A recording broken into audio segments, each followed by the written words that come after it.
Ignition sequence start. 6, 5, 4, 3, 2, 1, 0. Liftoff. We have a liftoff.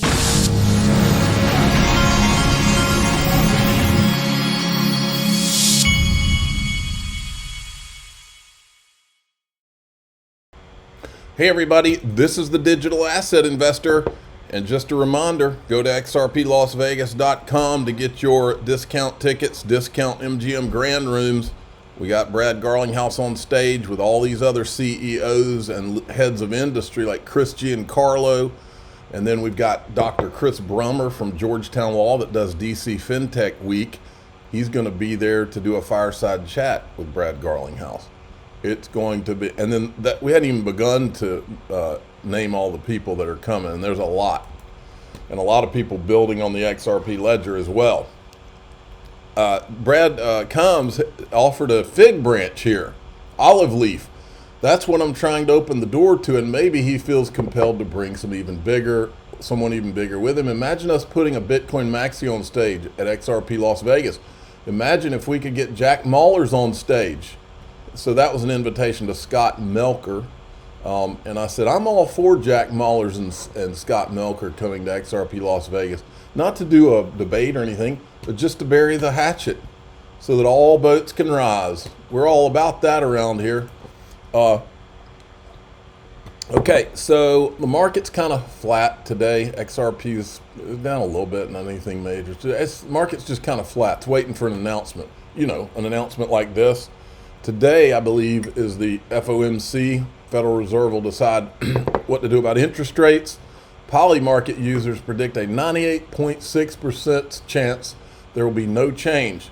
And it's really hard to tell ever if these type things are good or bad for the market. But guess what? We will find out today. But if it goes down because of whatever the decision is, for me, it's irrelevant in the scheme of things, because I know what I hold. Okay, and this is, oh, the Bitcoin crowd. Just in, Crypto.com will delist Tether and 9 other tokens in Europe on January 31st, with users given until March 31st to convert assets under MiCA rules. My suggestion is that you convert them into a regulatory compliant stablecoin like RLUSD. Why hold Tether when you can hold RLUSD, which is regulated? I think that question will be being asked more and more as time goes on. Turns out the Bitcoin Max, I told you a week ago, they're coming for Ripple and XRP right now, but wait until other digital assets start to enter the conversation, whether it's ADA, Cardano, or Ethereum, or any others. Because remember, they want a complete dictatorship. They want it to only be Bitcoin, and anything else is just not acceptable. In the free market of the United States of America, it's just not acceptable. But Vitalik Buterin might be their next target. All right, here I don't think I played this yesterday. This is a clip of Stuart Elderati in the XRP community spaces they did yesterday. Talking about the lawsuit itself, the XRP lawsuit itself. Yeah. So with that, Stu, a lot of people, of course, are very curious. Where does Ripple currently stand with the SEC lawsuit? We know that the SEC filed the opening brief for their appeal earlier this month. So when can we expect this lawsuit to wrap up? Yeah, so I think, look, everyone that is, listening in here, I know they've all been very invested in following every ebb and flow of the lawsuit over the past, 4+ years. The lawsuit still very much exists, but, what I would say is the lawsuit is really just noise now. I don't think the community should be distracted by it. We are entering a new era of pro-innovation regulation and pro-crypto, and Ripple is thriving. I do hope, I don't know, but I do hope that the new administration of the SEC, led by Paul Atkins, once he is confirmed, will decide that these types of cases against Ripple, where there's no allegations of fraud or misrepresentation, They couldn't even identify a victim. They couldn't even identify any consumer harm. This is simply a come in and register type lawsuit when there was no way to come in and register. The cases like this are a waste of taxpayers' dollars. They are anti-innovation. They are anti-crypto, and they need to just be withdrawn. I'm hopeful that'll be the case. That'll take some time to work through. The SEC is still a bureaucracy. So in the meantime, yes, the brief on the appeal was filed on January 15th, which is 5 days before Gensler resigned and 5 days before President Trump was sworn in as president. There was nothing new there. It was a lot of, worn out, tired arguments. And I think probably it felt like it wasn't as forceful a brief as I would have expected, quite frankly. We'll respond if the case is not dismissed. Our response is due, I believe, April 16th, and then it'll work its way through. I have every confidence that we are on the right side of the law on this, which is why we won in the district court. If it has to go through to the U.S. Court of Appeals for the Second Circuit and be heard, I have every confidence we're going to win there. But again, litigation, regulation by enforcement is not the path that this country should be pursuing. I believe the new SEC understands that, and I remained cautiously optimistic that at some point during 2025, the case will be voluntarily withdrawn by the SEC. But I'll just repeat what I said at the beginning.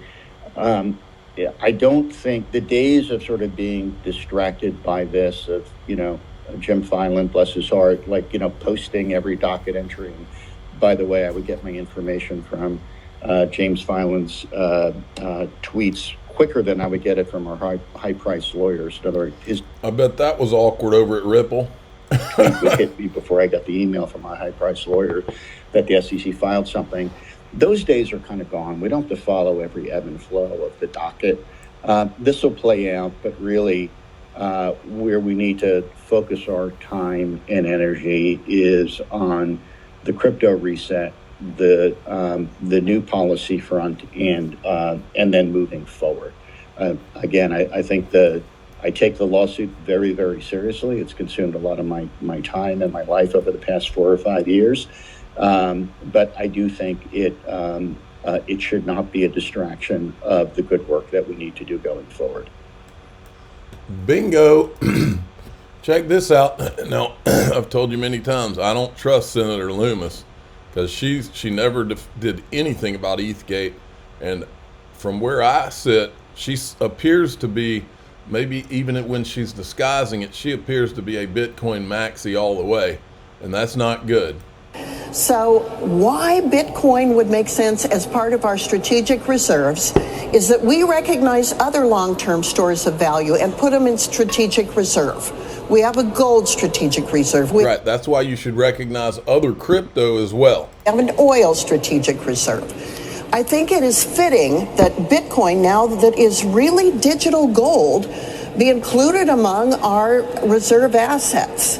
So I'm proposing in the Bitcoin Act that we purchase roughly 200,000 Bitcoin a year just by converting money we already have into Bitcoin and hold them for 20 years. If we did that with, say, 5% of all the Bitcoin that will ever exist, which is roughly 1 million Bitcoin, we could cut our debt in half in 20 years. And in the meantime... All that is assuming that it goes up. And also assuming that some person out of nowhere doesn't show up and say, I'm Satoshi Nakamoto and can prove it and can move money out of the original wallet.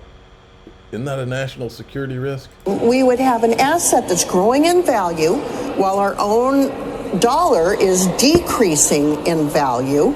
And thereby we could shore up the U.S. dollar as the world's reserve currency. What that does is help us protect ourselves against inflation and protect the U.S. dollar on the world stage. It'll protect us more if you've got other digital assets in that basket. Check this out. This is Elon Musk.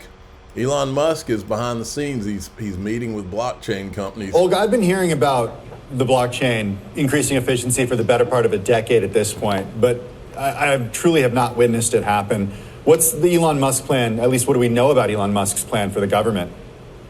So we know that he's been initiating conversations inside of Dodge, as well as with various public blockchains, about potentially using the technology in increasing government efficiency. So in tracking federal spending, in tracking federal buildings and empty space, in See, folks, this right here is very illustrative of how ridiculous this whole Bitcoin maxi thing is. Only Bitcoin is because there are blockchains that can do things Bitcoin can't even begin to do, and the adults in the government now totally realize that. You think Elon Musk doesn't know what I've played videos where he tells you what Bitcoin's limitations are. This idea that Bitcoin is somehow needs to just be this only thing is crazy. These people are Looney Tunes. Making payments, there are all kinds of applications that apparently he's thinking of. But like you said, a variety of companies have tried to use blockchain instead of, in many cases, traditional databases in the past, and it's been sort of a mixed bag in terms of success there.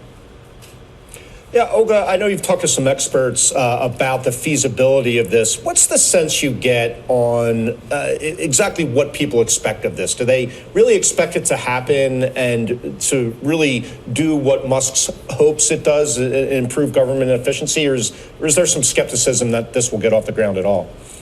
There's definitely some skepticism based on the efforts of companies, a variety of companies in the past. I mean, in the last, so this type of idea was very hot about 6 years ago, and a variety of companies have tried using blockchain for everything from tracking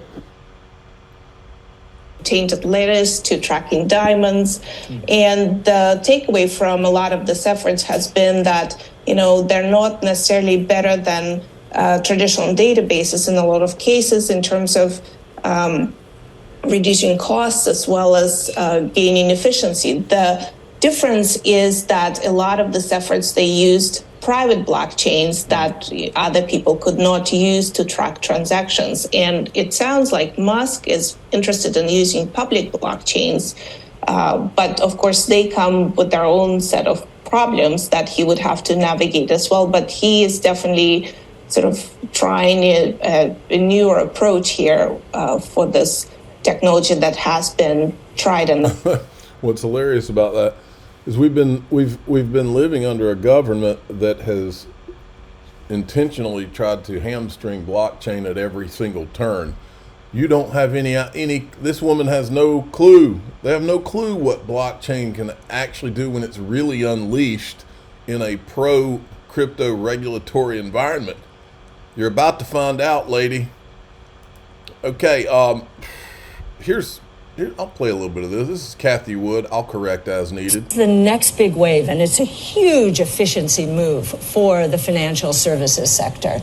So in terms of Bitcoin specifically, it is really the leader in a new asset class. No, it's a leader right now only because it's been given a regulatory monopoly all these years. That the level playing field is coming, and that's what all these people are freaked out about. They've never had to Bitcoin's never had to actually compete with better technologies, but it gets too soon. And we have a paper out on that. You can see the low correlations, which do define a new asset class. And it is a global monetary system. It's a very big idea. My professor, mentor, friend, Art Laffer, when he collaborated with us on our Bitcoin paper in 2015, he said, "This is what I've been waiting for since the U.S. closed the gold window in 1971. So he has been energized by this new movement towards a rules-based global monetary system. Do you think Trump's going to be on board with that? Like the president has indicated he's quite a big fan of the US dollar, and it sounds like what you're suggesting is a replacement for the US dollar. No, we actually think that that these two will coexist, and if anything, what we're seeing with the stable coin movement stablecoin movement, which is how people, is the on-ramp into decentralized financial services. They're all backed by treasury securities, which de facto, they're backed by the dollar. So we think that movement is gaining momentum here, especially now with the deregulation. You say they're rules-based, but then we see more coins coming all the time. So they might be restricted from supply. the president. Yeah, from the president and his wife. So you I can... said Bitcoin Right. was rules-based. Okay. 21 million units, and we're nearly at 20 million now. So that scarcity value will continue. See, that's part of the lie too, is that Bitcoin's not the only digital asset with scarcity. XRP has scarcity. Many of them have scarcity. That's been a false premise as well. Okay, I'm going to wait. I'm going to talk about this in daixrp.com. I'm the digital asset investor. I'm not an investment advisor. This is for entertainment purposes only. Please subscribe, hit the like button, tell your friends and family. Away we go.